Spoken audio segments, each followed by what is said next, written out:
বন্ধুরা, তোমরা কেরালার কাজগুলা দেখছো কত সুন্দর, কিন্তু এখানকার কাজ খুব রিস্ক। বন্ধুরা, বাংলায় 400 টাকা 450 টাকা মাইনে, আর এখানে দিনে 800 টাকা মাইনে দেয়, কিন্তু কাজের প্রচুর রিস্ক।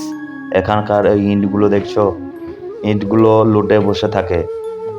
মানে ইটের ইটের আর মশলার সঙ্গে কোনো উম, যে একটা লাইক কমেন্ট শেয়ার করে দিও ভিডিওটা যদি ভালো লাগে। ঠিক আছে, আমাদের কাজগুলো দেখালাম কেরালার। এই যে কেরালার কাজগুলো দেখছো, রডের কাজগুলো একদম সোজা চাই, স্ট্রেট। কোনো জায়গায় ব্যান্ড হলে হবে না।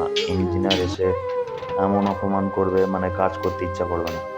আর বাঙালিদেরকে তো সবসময় অবহেলা করে। বন্ধুরা, যদি ভিডিওটা ভালো লাগে একটা লাইক কমেন্ট শেয়ার করো। আমি আরও নতুন নতুন ভিডিও, নতুন নতুন মডেলের কাজ তোমাদেরকে দেখাবো। তোমরা একটু ভালোবাসা দিও, লাইক কমেন্ট শেয়ার করো প্লিজ বন্ধুরা।